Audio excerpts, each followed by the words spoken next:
बिहार के भागलपुर की वो काली रातें आज भी चीख चीख कर एक ऐसे सच को बताती हैं जिसे सुनकर रूह कांप जाती है, इंसानियत शर्मसार हो जाती है। और इसीलिए आज जो कहानी पर हम आपको सुनाने वाले हैं वो किसी अपराधी के जुर्म की नहीं है, बल्कि रक्षकों के भक्षक बनने की वो दास्तान है जिसने पूरी दुनिया में भारत के लोकतंत्र पर सवाल खड़े कर दिए थे। इस कहानी को या कांड को कहें गंगा जल कांड कहते हैं, लेकिन यहां गंगा जल का मतलब पाप धोना नहीं है, बल्कि इंसानी आंखों को पिघलाने के लिए इस्तेमाल करने वाला एसिड जहर है। यह भारत के इतिहास का वो काला पन्ना है जिसने पूरी दुनिया के सामने हमारी न्याय व्यवस्था को नंगा कर दिया था। इसीलिए कहानी सिर्फ पुलिस की बर्बरता की नहीं है, बल्कि उससे आगे बढ़कर भीड़ की उस मानसिकता की भी है जिसने सरेआम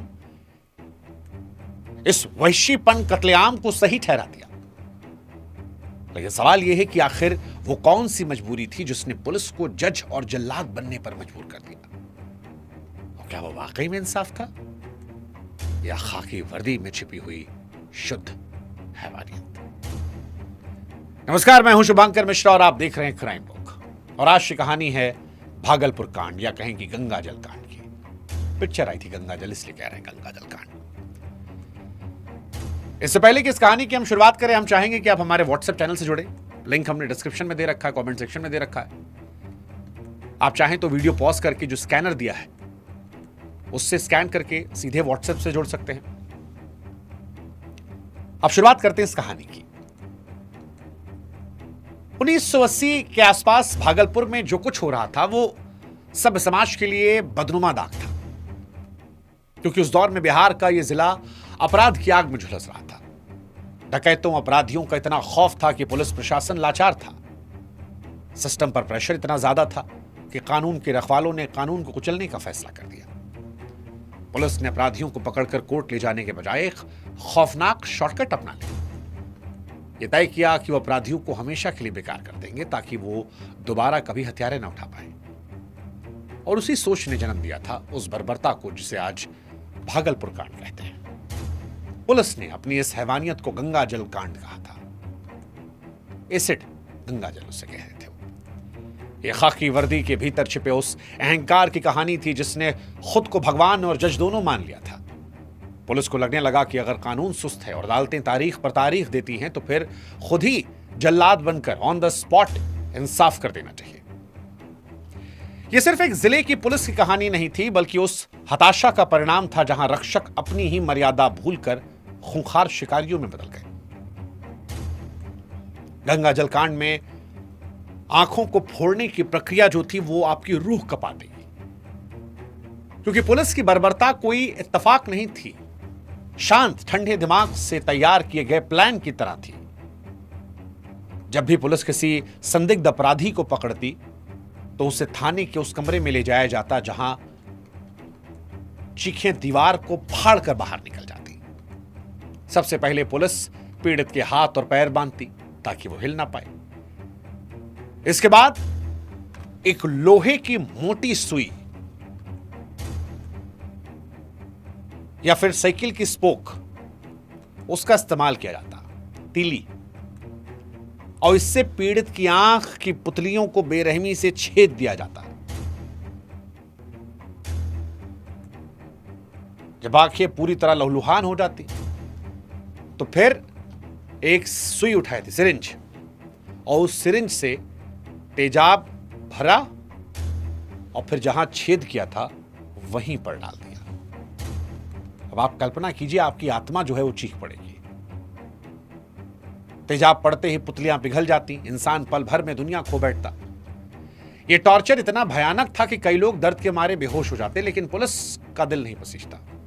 यह पूरी प्रक्रिया किसी प्रोफेशनल डॉक्टर के ऑपरेशन जैसे दिखती। बस फर्क यह था कि जिंदगी बचाने के लिए नहीं, ताउम्र उसे अंधा करने के लिए थी। और पुलिस इसे ड्यूटी का हिस्सा मानने लगी थी। उन्हें जरा भी मलाल नहीं था कि किसी की आंखों की पुतलियां जलाकर जिंदा लाश बना रहे हैं। लेकिन इससे बड़ा सवाल यह था कि क्या भागलपुर कांड में बेगुनाह भी सिस्टम की बलि चढ़े? देखिए, पुलिस का हमेशा से तर्क रहा कि खूंखार डकैतों की आंखें फोड़ी ताकि समाज को सुरक्षित करें। लेकिन फिर जब फैक्ट चेक किया गया तो पता लगा कि एक ऐसा भी सच है जो रूह कपा देगा। जिन 33 लोगों को अंधा किया था पुलिस ने, आंख में सूजा या सुई डालकर फोड़कर और फिर सिरिंज से एसिड डालकर, उनमें कई ऐसे थे जो सिर्फ मामूली चोरी के शक के आधार पर थे या जिनका पुलिस से कोई पर्सनल लड़ाई था। पटेल शाह जैसे कई लोग थे जिनका कोई बड़ा क्रिमिनल रिकॉर्ड नहीं था, लेकिन पुलिस की मनमर्जी ने हमेशा के लिए अपाहिज बना दिया। और ज्यादातर लोग समाज के सबसे निचले और गरीब तबके से आते थे। उनके पास ना तो वकील करने का पैसा था, ना अपनी बेगुनाही को साबित करने का मजबूत जरिया। विडंबना यही थी कि 33 में से किसी पर भी उस वक्त कोर्ट में जुर्म साबित नहीं हुआ। ये सभी विचाराधीन कैदी थे जिन्हें पुलिस ने बिना सबूत या ट्रायल के उम्र भर की सजा सुना दी। पुलिस की फाइलों में वो सिर्फ एक नंबर बनकर रह गए, लेकिन हकीकत में वो उस सड़े हुए सिस्टम की बलि चढ़ गए, क्योंकि वो बेबस नागरिक थे जिनकी चीख सुनने के लिए कोई अदालत मौजूद नहीं थी। और यह भागलपुर कांड का सबसे डरावना सच है, क्योंकि यहां बिना किसी जुर्म के लोगों की दुनिया उजाड़ दी गई। लेकिन अगर आपको लगता है सबसे शर्मनाक ये है, तो आप के लिए असली शर्म तो बाकी है। बिहार के भागलपुर के गंगा जल कांड की दरिंदगी पर क्या आप जानते हैं कि जनता भी ताली पीट रही थी? हां, भागलपुर अखफड़वा कांड या गंगा जल कांड की सबसे डरावनी और कड़वी हकीकत यह थी कि भागलपुर की जनता ने इस बर्बरता का विरोध नहीं किया। उल्टा, जब आरोपी पुलिस वालों पर कार्रवाई शुरू हुई तो हजारों लोग उनके समर्थन में सड़कों पर आ गए।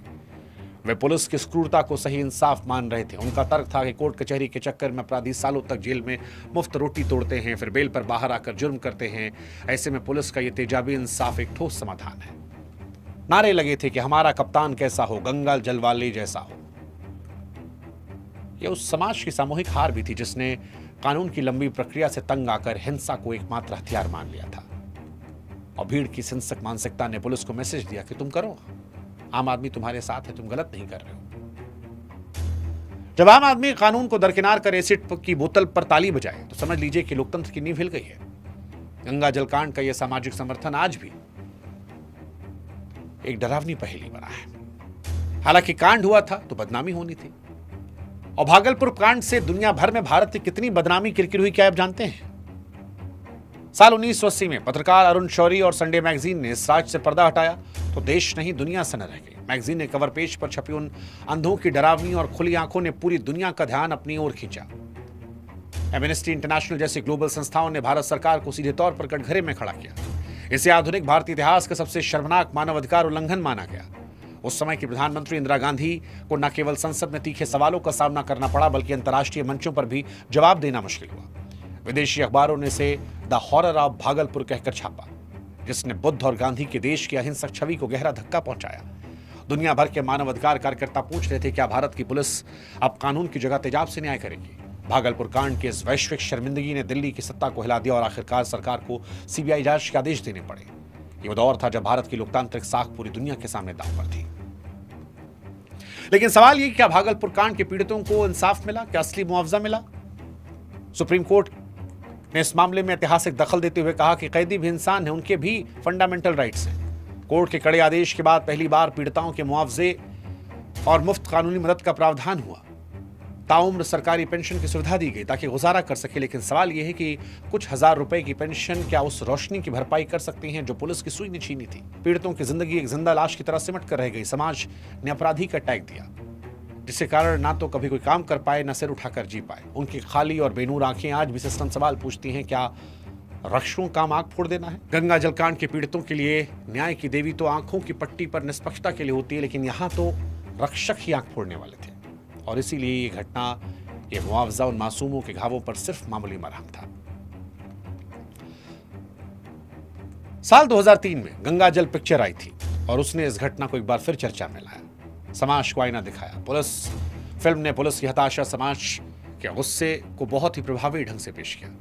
लेकिन सवाल यह है, क्या हम 45 साल बाद भी उस मानसिकता से बाहर आ पाए? आज भी जब कहीं पुलिस एनकाउंटर करती है, किसी अपराधी के घर पर बुलडोजर चलाती है, तो सोशल मीडिया पर तालियां बजती हैं।